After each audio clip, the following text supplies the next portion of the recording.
Hello friends, तो स्वागत है आपका आपके YouTube चैनल स्टडी फॉर गोल पर। मैं सुमित वर्मा, आपका एजुकेटर।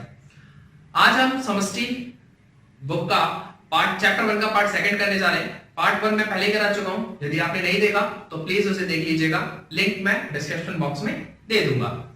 आज हम समष्टि में उसके क्षेत्र और महत्व को पढ़ेंगे और कुछ इंपॉर्टेंट क्वेश्चन जो एग्जाम के पॉइंट ऑफ व्यू से इंपॉर्टेंट है उसको डिस्कस करेंगे। तो चलिए शुरू करते हैं। देखिए, यह समष्टि अर्थशास्त्र के क्षेत्र 6 क्षेत्र होंगे, 1 2 3 4 5 6। अब ये 6 जो क्षेत्र हैं, इन क्षेत्र में ही आपके समष्टि बुक के सारे चैप्टर्स कवर हो जाते हैं। ठीक है, देखिए, राष्ट्रीय आय का आकलन, रोजगार का सिद्धांत, मुद्रा सिद्धांत, सामान्य कीमत का स्तर का सिद्धांत, सरकार की भूमिका और विदेशी विनिमय दर और भुगतान शेष। इसको एक एक करके समझेंगे। देखिए, नेशनल इनकम में क्या होता है? नेशनल इनकम में हम हमारी जीडीपी ग्रोथ निकाल रहे थे कि जीडीपी ग्रोथ कितनी हुई है, कितनी नहीं हुई है। ठीक है, इसमें हम कीमत सूचकांक निकाल रहे होते हैं कि हमारा सूचकांक, या आप बोल सकते हो इसको जीडीपी अपसफायक।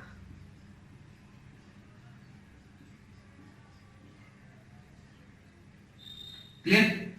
तो हम इन सब के बारे में डिस्कस करेंगे। नेशनल इनकम में हम ये देखेंगे कि नेशनल इनकम निकाला कैसे जाता है। तो मैंने आपको पहले ही बताया था, हम टेबल मेथड से करेंगे और टेबल मेथड से आपके टिप्स पे होंगे। तो नेशनल इनकम में तो आप भूल जाइए कि आपको कोई प्रॉब्लम होने वाली है। बस साथ साथ बने रहे, सारी चीजें बिल्कुल आसान होती चली जाएंगी।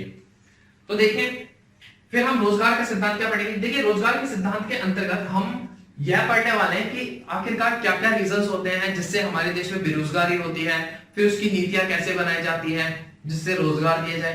तो रोजगार और बेरोजगारी, इन सब की समस्या और समाधान के सिद्धांत को रोजगार का सिद्धांत कहा जाता है। क्लियर यहां तक? चलिए, मुद्रा का सिद्धांत। मुद्रा के सिद्धांत में हम बैंक की भूमिका देखेंगे। किसकी भूमिका देखेंगे?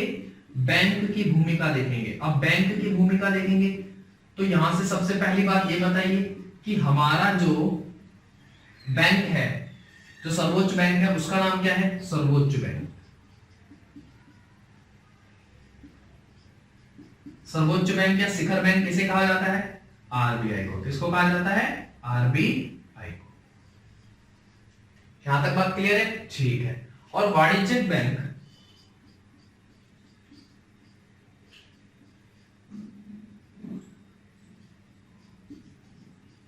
वाणिज्यिक बैंक कौन से होते हैं? वाणिज्यिक बैंक जो आपके अपने उद्देश्य, अपने लाभ के उद्देश्य से काम कर रहे होते हैं। जैसे कि आपका bank of Baroda BOB, Punjab national bank PNB.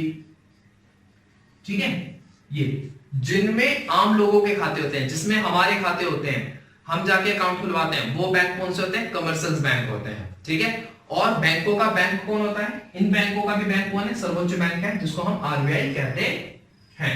ये मुद्रा की पूर्ति कैसे करते हैं, मुद्रा की पूर्ति को कैसे संकुचित करते हैं, कैसे विस्तार करते हैं, इनके घटक, हम वो सारी चीजें मुद्रा के सिद्धांत में पढ़ेंगे।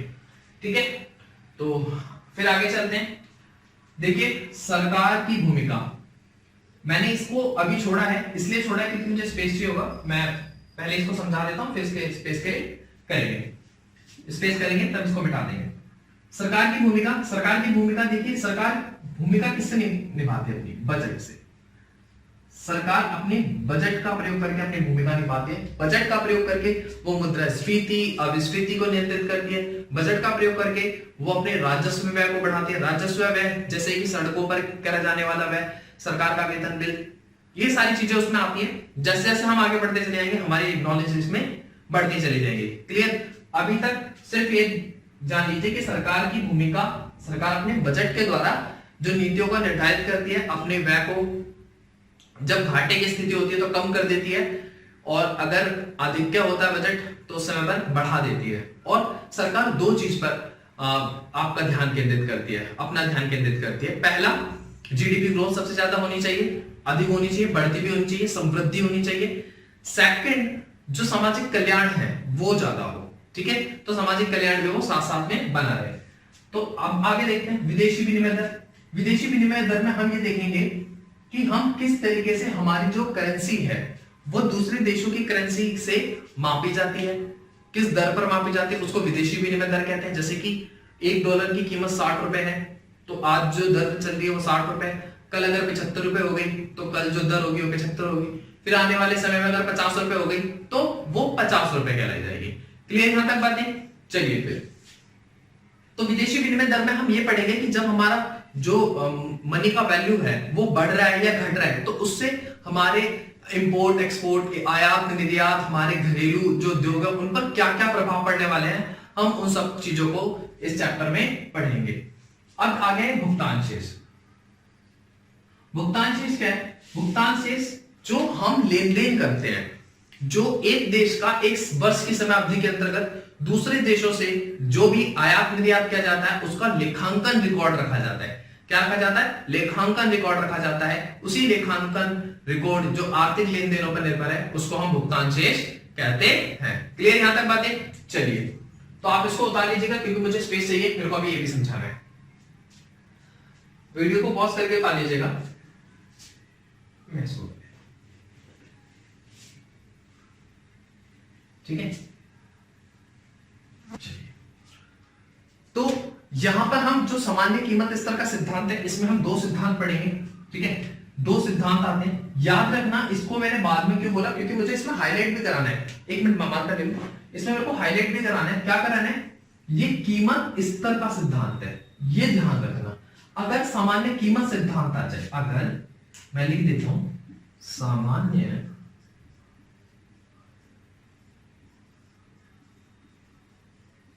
कीमत सिद्धांत,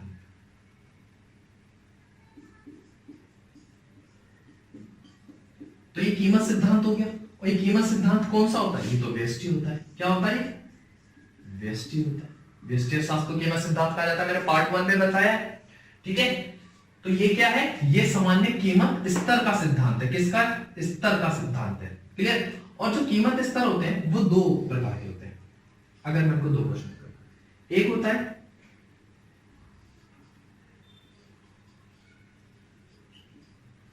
मुद्रास्फीति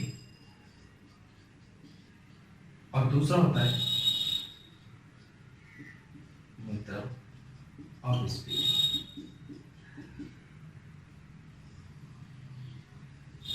ये बहुत इंपॉर्टेंट होने वाला है हमारे लिए, ये बहुत इंपॉर्टेंट होने वाला है क्योंकि हर एग्जाम में जब से सीबीएसई एग्जाम ले लिया तब से लेकर आज तक इससे रिलेटेड क्वेश्चन जरूर बनाए, मुद्रास्फीति और अपस्फीति से। ठीक है, कि उसको सही करने के उपाय, उसको ठीक करने के उपाय क्या क्या होते हैं और ये किन कारणों से होती है। क्लियर यहां तक? तो हम इन सब चीजों के, इनके रीजंस भी पढ़ेंगे, इनके सॉल्यूशंस भी पढ़ेंगे। जैसे जैसे चैप्टर आगे बढ़ते चले जाएंगे चीजों के बिल्कुल बेसिक्स को एकदम क्लियर करते चले जाएंगे और सारी चीजें हमारे बिल्कुल टिप्स पर होंगी। हम बिल्कुल आसानी से उन सब चीजों को कर पाएंगे। यहां तक बात क्लियर हो गई? तो चलिए, हमने क्षेत्र में क्या देखा? हमने क्षेत्र में देखा कि हम राष्ट्रीय आय का आकलन पढ़ेंगे। राष्ट्रीय आय के आकलन में जीडीपी कैसे ग्रोथ होती है, या फिर हम घरेलू आय बोल सकते हैं, एनडीपी। एनडीपी इसकी full form national domestic product, oh sorry, इसकी full form net domestic product. मैं लिख देता हूं, नेट डोमेस्टिक प्रोडक्ट। क्लियर? तो नेट डोमेस्टिक प्रोडक्ट है निवल घरेलू आय। तो हम इसको कैसे निकालते हैं? फिर हमने देखा कि हमें रोजगार का सिद्धांत पढ़ना है। रोजगार का सिद्धांत बहुत आसान है, क्या क्या हम इसमें प्रॉब्लम्स आती हैं और क्या क्या इसके सॉल्यूशन होंगे, क्या क्या गवर्नमेंट नीति बनाती है, हम वो चीज पढ़ेंगे। फिर आएगा मुद्रा का सिद्धांत। मुद्रा के सिद्धांत में मैंने बताया था किसकी भूमिका होती है? बैंकों की भूमिका होती है। बैंकों की भूमिका होगी, बैंक और सर्वोच्च बैंक मैंने बताया। सर्वोच्च बैंक कौन होता है? आरबीआई, जो बैंकों का बैंक भी कहलाता है। यहां तक बातें हो गई। चलिए फिर हम पढ़ेंगे सामान्य कीमत का सिद्धांत, कीमत स्तर का सिद्धांत। कीमत स्तर के सिद्धांत में मुद्रास्फीति और अपस्फीति आएगा। ठीक है, हम इसके कारण देखेंगे, रीजंस देखेंगे और उसके सॉल्यूशन भी पढ़ेंगे। फिर सरकार की भूमिका। सरकार की भूमिका जो आती है वो बजट भूमिका होती है। सरकार अपने बजट से कैसे जो प्रॉब्लम्स आती है या कैसे जो नीतियां होती है उनको बनाती है, कैसे अपने बजट को कम करती है, कब बजट को कम करती है, कब बजट को बढ़ाती है, वो सब चीजों को देखेंगे। फिर विदेशी विनिमय दर, मैंने बताया था कि विनिमय दर जब बढ़ेगी या कम होगी तो उससे हमारे आयात निर्यात पर क्या प्रभाव पड़ेगा, हमारे देश की अर्थव्यवस्था पर क्या प्रभाव पड़ेगा। भुगतान शेष आर्थिक लेन देनों का रिकॉर्ड है। आर्थिक लेन देनों का रिकॉर्ड जो शेष विश्व से होता है एक समय वर्ष की अवधि के दौरान। तो यहां तक तो था हमारा क्षेत्र कि हम ये चीजें पढ़ेंगे। अब महत्व, जो कि बहुत इंपॉर्टेंट है और ये आपके एग्जाम में भी बनेगा, ठीक है। तो चलिए अब हम देखते हैं समष्टि अर्थशास्त्र में महत्व, समष्टि अर्थशास्त्र के आखिरकार महत्व क्या क्या है। तो देखते हैं महत्व, आपके 6 महत्व है, ठीक है, एक एक करके पढ़ेंगे डीपली। अर्थव्यवस्था का चित्रण, इसमें सबसे पहला है राष्ट्रीय आय का आकलन, ठीक है, दूसरा है बेरोजगारी का अध्ययन, तीसरा है सरकारी बजट। अब देखिए है क्या ये समझिए, क्योंकि क्वेश्चन तो ऐसे ही बनते हैं ना, ऐसे ही बेसिक से पॉइंट से क्वेश्चन उठा के डाल देते हैं और फिर वो बच्चा समझ नहीं पाता। तो सबसे पहले समझेंगे राष्ट्रीय आय। तो देखिए अगर आपका जो नेशनल इनकम है, अगर राष्ट्र की आय ज्यादा है तो इसका अर्थ क्या होगा कि राष्ट्र में जो प्रति व्यक्ति है उसकी आय भी कैसी है, ज्यादा है। और अगर इनकम लेवल ज्यादा है तो लोगों का जो कंफर्ट लेवल है, जो लोगों के जीवन का जीने का स्तर होगा वो भी कैसा होगा, वो अधिक कंफर्टेबल होगा। और जिस देश की इकोनॉमिक जो जीडीपी कम है या नेशनल इनकम कम है, अगर नेशनल इनकम कम है तो इसका अर्थ है कि वहां के लोगों की जो आय है, प्रति व्यक्ति आय है, वो भी कम होगी और वहां के लोगों का जीवन स्तर भी कम होगा। फॉर एग्जाम्पल मैं कहूं तो अमेरिका का जो इनकम लेवल है वो हमसे ज्यादा है और हमारा जो इनकम लेवल है प्रति व्यक्ति वो कम है, तो उनके लोगों का जो जीवन है वो कंफर्टेबल है और हमारा थोड़ा सा उनके कंपैरिजन में उतना कंफर्ट नहीं है। क्लियर यहां तक बात है, उनके जीवन स्तर से नीचे स्तर का है। तो चलिए आगे समझते हैं। फिर है बेरोजगारी का अध्ययन। बेरोजगारी का अध्ययन कि जिस देश में ज्यादा बेरोजगारी होगी, सिंपल सी बात है, उस देश में उन श्रमिकों का पूरा प्रयोग नहीं हो पा रहा, अर्थात जितना विकास उसका हो सकता है उतना विकास नहीं हो रहा। सेकंड बात कि अगर बेरोजगारी का बर्डन बढ़ जाता है तो इससे उत्पादन क्षमता पर प्रभाव पड़ता है। भाई अगर वो कुछ खाएंगे तो सही, वो कुछ प्रोडक्ट यूज तो कर रहे होंगे, वो काम कर नहीं रहे लेकिन यूज कर रहे हैं, तो इन सब चीजों से क्या होता है, अर्थव्यवस्था जो है वो डिसबैलेंस हो जाती है। क्लियर यहां तक। थर्ड देखते हैं सरकारी बजट। सरकार की बजट नीति क्या है, सरकार अपनी बजट नीति का प्रयोग कैसे कर रही है और सरकार का बजट घाटे में है या नहीं है। अगर सरकार का बजट आधिक्य में चल रहा है तो इसका अर्थ यह है कि सरकार की जो बजट नीति है वो सुचारू रूप से अच्छी तरीके से चल रही है और हमारे जो जीडीपी ग्रोथ है वो भी होने लगेगा। लेकिन अगर घाटे में है तो घाटे का अर्थ क्या होता है, घाटे का अर्थ होता है कि भैया जो बजट नीति बनाई थी वो विफल रही या जितनी सक्सेस होनी चाहिए थी उतनी सक्सेस नहीं हुई, वो हमें पॉजिटिव की जगह डेफिसिट अर्थात इंक्रीज होने की जगह डेफिसिट में चला गया हमारा बजट। क्लियर यहां तक बातें। अब यहां से क्वेश्चन समझेंगे। यहां से आ सकता है कि अर्थव्यवस्था का चित्रण इन बिंदुओं के द्वारा कैसे हो सकता है, कैसे भी घुमा के दे दे अब आप कर दोगे। जैसे राष्ट्रीय आय के द्वारा बताना है तो राष्ट्रीय आय के द्वारा अर्थव्यवस्था का चित्रण किया जा सकता है। अर्थात यदि राष्ट्रीय आय अधिक होती है तो इसका अर्थ होता है कि प्रति व्यक्ति आय का अधिक होना और इससे जीवन का स्तर कैसा होता है, ऊंचा होता है। उनका जो जीवन स्तर होगा वो कैसा होगा, ऊंचा होगा।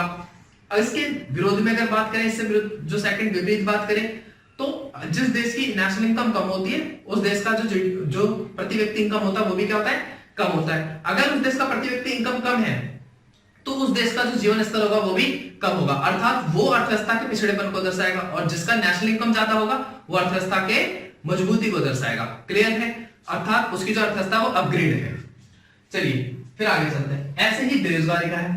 बेरोजगारी की अर्थव्यवस्था का चित्रण करके जिस देश में बेरोजगारी ज्यादा है अर्थात उस देश के पास इतने संसाधन नहीं है कि वह इन लोगों को रोजगार उपलब्ध करा पाए, तो इसीलिए यहाँ पर बेरोजगारी अधिक है, अर्थात वह अर्थव्यवस्था के पिछड़ेपन का सूचक है। और जिस देश में बेरोजगारी कम है अर्थात वह अपने लोगों को संसाधन प्रोवाइड करे, उन लोगों को वो चीज प्रोवाइड करे जिससे कि उनको रोजगार मिल जाए, तो उस देश वह देश अपग्रेड सूची में चला जाता है। ऐसे सरकार का बजट है, सरकार का बजट आधिक्य में है तो जीडीपी ग्रोथ में चल रहा है, डेफिसिट में तो जीडीपी डेफिसिट में चल रहा है।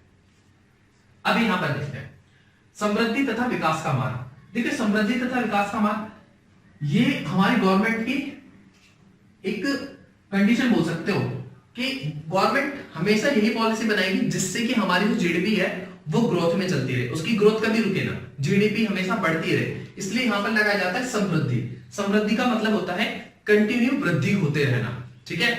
जैसे कि कोई चीज, वृद्धि का मतलब एक चीज एक बार बढ़ गई रुक गई, लेकिन समृद्धि का मतलब वो धीरे धीरे बढ़ रही है लेकिन बढ़ रही है, वो क्या हो रही है, बढ़ रही है। तो हमारी जीडीपी ग्रोथ क्या है, वो बढ़ती चली जा रही है, अर्थात वो समृद्धि में है और विकास करे, डेवलपमेंट हो हमारे देश का।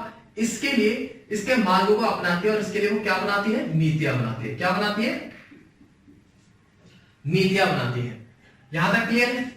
जिस देश की समृद्धि अधिक होगी उसका विकास भी अधिक होगा, अर्थात वो अपग्रेड सूचक दर्शा रहा है। जिसका समृद्धि कम है या समृद्धि नहीं है तो वो पिछड़ेपन को दर्शाता है, अर्थव्यवस्था के पिछड़ेपन को दर्शाता है। ठीक है, यहां तक बातें आई आपको समझ में? चलिए अब हम देखते हैं आर्थिक स्थिरता।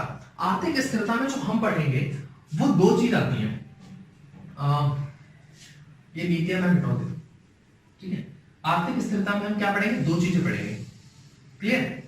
एक तो होती है आर्थिक स्थिरता लाने के लिए मौद्रिक नीति, ये बहुत इंपॉर्टेंट है, मौद्रिक नीति और राजकोषीय नीति।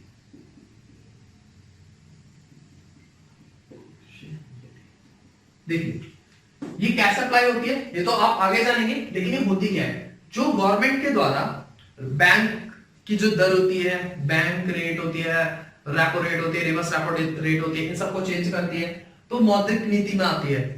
फिर एस्टेट होती है, ये सारी चीजें हम बैंक वाले चैप्टर में पढ़ेंगे।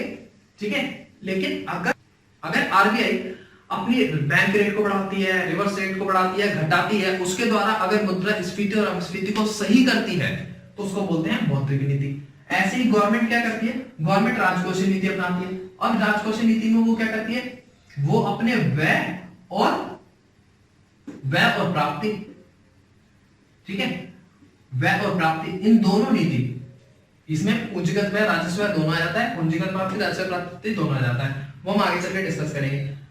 तो वो जो राजकोषीय नीति है, इस नीति में सरकार अपने व्यय और प्राप्ति, कभी अगर घाटे में है, अगर मुद्रास्फीति चल रही है, अधिक चल रहा है, तो उस समय पर अपने व्यय को कम कर देगी, और साथ ही साथ में क्या करेगी? अपनी जो प्राप्ति है उसको किसी ना किसी तरीके से बढ़ाएगी, जैसे टैक्स बढ़ा देगी। क्लियर? अप्रत्यक्ष इनडायरेक्ट टैक्स बढ़ा दिए, शुल्क बढ़ा दिए, इस तरीके से करती है। और जब अविस्फीति होती है तो उस कंडीशन में व्यय को क्या कर देती है? बढ़ा देती है, और प्राप्ति को किसी ना किसी तरीके से कम करेगी। अर्थात उसकी प्राप्ति जितनी आ रही है उसकी तुलना में जब व्यय ज्यादा हो जाएगा तो ये तो सिचुएशन ही बनी जाएगी ना कि प्राप्ति व्यय की तुलना में कम पड़ रही है। ठीक है, तो चलिए, लेकिन वो प्राप्ति पर फोकस करिए। इसका मतलब ये नहीं कि वो अपना जो बजट है वो डेफिसिट में पहुंचा देगी, नहीं, वो हमेशा पॉजिटिव रखने की कोशिश करती है। हाँ, वेलफेयर के लिए अगर डेफिसिट में जा रहा है तो कर दीजिए, और इसे जो घाटा होता है उसको हम बोलते हैं राजकोषीय घाटा।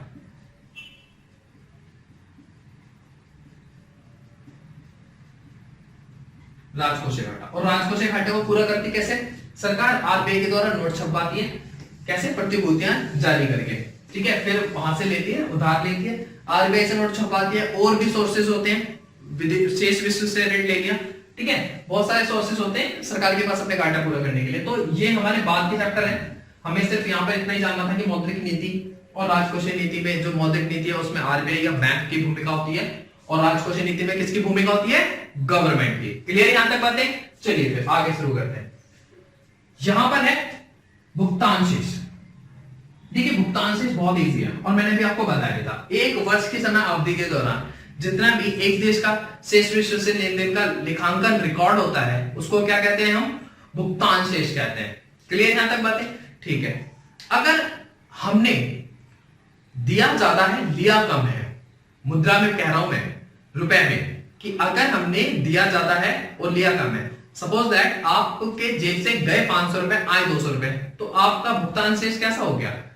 तो भुगतान शेष घाटे में चला गया, संतुलन बिगड़ गया। लेकिन अगर आपने 500 दिए हैं और आपके पास 800 रुपए आए हैं तो प्लस में चला गया, प्लस 300 चला गया, तो ऐसे में आपका भुगतान शेष प्लस में हो जाएगा, उसको सरप्लस बोलते हैं। क्लियर? तो ऐसे ही जब एक देश का शेष विश्व से लेन देन होता है, तो अगर हमने दिया कम है और लिया ज्यादा है तो हम संतुलन में होंगे, और अगर हमारे पास आया कम है, दिया ज्यादा है, आया कम है और दिया ज्यादा है, तो हम किस में जाएंगे?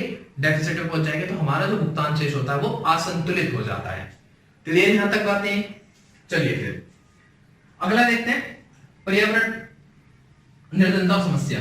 ठीक है, अभी मैं इन पे क्वेश्चंस कैसे बनेंगे वो भी डिस्कस करूंगा, पहले हम इनको समझ लेते हैं। देखिए, पर्यावरण भी आप जानते हैं, पर्यावरण से समस्या हम जानते हैं, प्रदूषण ये सब, और निर्धनता अभी हमने बात ही करी कि हमारा जो देश है ना, इसमें बेरोजगार भी और निर्धन लोग भी हैं। बहुत से लोग तो ऐसे हैं जो निर्धनता रेखा से नीचे हैं, वो खाना खा पी भी नहीं पाते।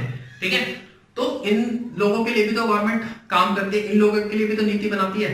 जैसे लॉकडाउन है, लॉकडाउन में अभी क्या किया गवर्नमेंट ने? नीतियां बनाई, उन लोगों तक फूड पहुंचाएगी, और उन लोगों के लिए जो भी हेल्पफुल सर्विस कर सकती थी वो की। ऐसे ही नॉर्मल डेज में भी गवर्नमेंट नीतियां लाती है, जैसे उनको फूड प्रोवाइड करती है, राशन की दुकानों पर हो गया आपका, और भी बहुत सारी नीति होती है कि अन्य अनेक अनेक प्रकार की नीतियां निकालकर उनको आर्थिक सहायता प्रदान करती है, तो उनके वेलफेयर पर काम करती है गवर्नमेंट, ठीक है। तो इस समस्या का कैसे निवारण किया जाए उसके लिए गवर्नमेंट नीतियां बनाती है, उन सब चीज वो नीतियां किस में आती है, पर्यावरण और निर्धनता की नीतियों में, ठीक है। अब हम बात करेंगे नीति निर्धारण। ये नीति निर्धारण क्या है? ये नीति निर्धारण का अर्थ ये हो गया कि जितनी भी नीतियां इन सब में बनाई है, इन सब की नीतियों की बात कर रहे हैं, इन सब की नीतियों की बात कर रहे हैं, तो इस नीति का उद्देश्य बताओ क्या होगा? भाई सिंपल सी बात है, अगर कोई नीति गवर्नमेंट बना रही है या आप भी बनाते हो, तो आप क्या बनाते हो कि मैं इस तरीके से पढ़ूं कि मेरे 2 नंबर आए, या इस तरीके से पढ़ूं कि 100 आए। 100 की नीति बनाओगे, 2 की तो नहीं बनाओगे, अपने डेवलपमेंट की नीति बनाते हैं लोग, ठीक है। तो गवर्नमेंट भी क्या करेगी? विकास की नीति बनाएगी।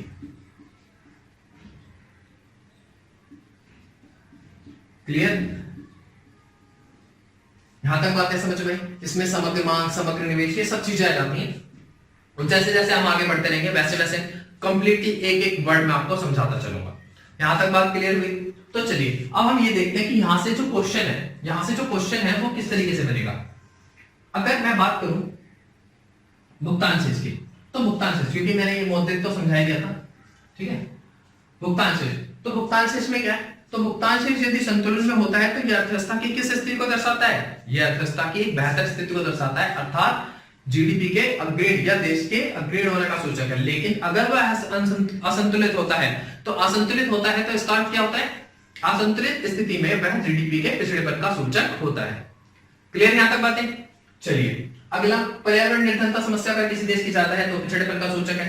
आप पर्यावरण की समस्या ये देखकर बता सकते हो, निर्धनता की समस्या देखकर बता सकते हो। जैसे कि भारत में काफी निर्धनता है, अगर कंपेयर करोगे तो बहुत निर्धन लोग हैं यहाँ पर, अमेरिका की तुलना में कंपेयर कर लो तो हमारा देश अमेरिका की तुलना में कैसा हो गया? पिछड़ेपन का सूचक कहलाएगा, क्योंकि हमारे यहाँ निर्धनता ज्यादा हो रही है, ठीक है। हम लोगों को उतना प्रोवाइड नहीं करा पा रहे, हम लोगों को उतना रोजगार नहीं दे पा रहे, हम लोगों की इनकम उतनी लेवल नहीं बढ़ा पा रहे, ठीक है। और जिस देश का डेवलपमेंट हो जाता है उनके पास वो संसाधन होते हैं जिससे वो अपना विकास कर पाते हैं, लोगों के जीवन स्तर बढ़ जाता है, उनका इनकम लेवल बढ़ जाता है। अगर इनकम लेवल बढ़ेगा तो निर्धनता रहेगी। 1 लाख कमाने वाला कोई निर्धन थोड़ी ना होता है, ठीक है। निर्धन तो वही हो गया ना जो महीने के 5,000 रुपए कमा रहा है। तो चलिए, तो यहां से इन सब से देकर पूछ सकते हैं कि अर्थव्यवस्था क्षेत्र में भुगतान शेष का महत्व क्या है, तो आप बता सकते हो। पहले इसकी डेफिनेशन बताओगे, फिर सरप्लस होता है तो क्या होता है, फिर डेफिसिट में होता है तो एक जो हमारी ग्रोथ पर क्या प्रभाव पड़ता है, ठीक है। तो आई होप मैंने ये सारा समझा दिया। तो चलिए अभी मैं आपसे एक मैथड डिस्कस करने वाला हूं, ये डायरेक्टली क्वेश्चन एग्जाम में बनकर आता है, तो बहुत ही इंपॉर्टेंट क्वेश्चन है, ठीक है। तो इसको देखना और इसको समझना। देखिए विधि, मैथड, तो विधि जो होती है वो व्यष्टि और समष्टि। अगर मैं व्यष्टि के अध्ययन की विधि को बोलूं तो उसको बोलते हैं आंशिक संतुलन विश्लेषण, आंशिक संतुलन विश्लेषण। समष्टि के बोलूं तो सामान्य संतुलन विश्लेषण, सामान्य संतुलन विश्लेषण। क्लियर यहां तक बात? चलिए देखिए, आंशिक संतुलन विश्लेषण जो होता है वो रिलेटेड होता है, किससे? वस्तु बाजार से। बहुत इंपॉर्टेंट है, ठीक है। और ये जो रिलेटेड होता है ये किससे होता है? ये समग्र बाजार से।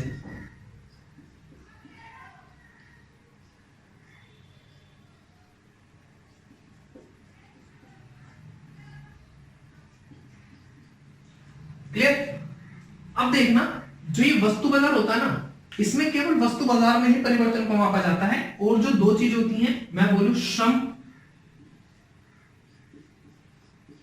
व पूंजी बाजार, इसको ऐसे ही उतार लेना, उतारने की जरूरत नहीं है, मैं पीडीएफ प्रोवाइड करा दूंगा मेरे टेलीग्राम लिंक से, आप इसका पीडीएफ भी डाउनलोड कर लीजिएगा।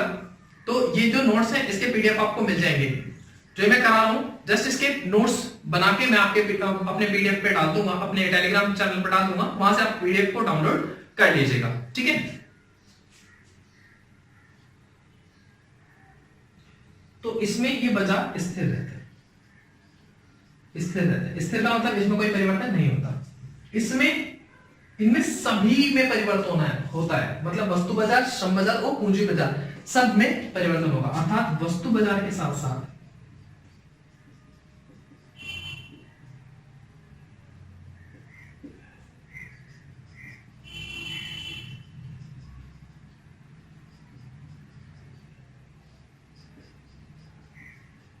श्रम बाजार व पूंजी बाजार।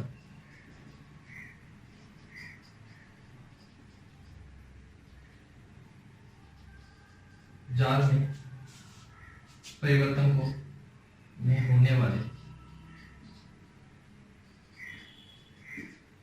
परिवर्तन को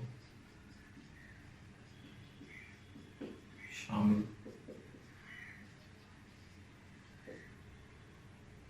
किया जाता है।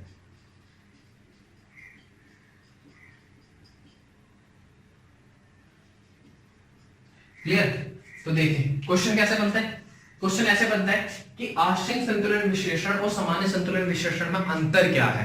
तो आप अंतर डायरेक्टली बता सकते हैं कि आंशिक संतुलन विश्लेषण किस विधि से संबंधित है, व्यष्टि के अध्ययन से संबंधित है, और सामान्य समष्टि के अध्ययन से संबंधित है, और यह केवल वस्तु बाजार में होने वाले परिवर्तन से संबंधित है। इसमें पूंजी व श्रम बाजार में कोई परिवर्तन नहीं होता। ठीक है, ये स्थिर रहता है। अगर मैं बात करूं सामान्य संतुलन विश्लेषण की, तो आप कहोगे कि इसमें समग्र मांग से संबंधित है और इसमें वस्तु बाजार में भी परिवर्तन होता है, साथ साथ में श्रम बाजार और पूंजी बाजार में भी परिवर्तन किया जाता है। ठीक है, तो ये इसका एक मेन डिफरेंस होता है, और ये एग्जाम में भी बहुत बन जाता है क्वेश्चन। ये बहुत इंपॉर्टेंट क्वेश्चन है, ये बन जाता है। ठीक है, सो आई होप आपको ये वीडियो पसंद आया। और अगर आपको ये वीडियो पसंद आया है तो प्लीज लाइक करें, शेयर करें, कमेंट करें और सब्सक्राइब करना ना भूलें, और साथ ही साथ में बेल आइकन को प्रेस कर दें, जिससे कि हमारे आने वाली सभी नोटिफिकेशन आप तक मिलती रहे। तो ठीक है, घर पे रहिए, सेफ रहिए। तो मिलते हैं अगली वीडियो में। Bye bye.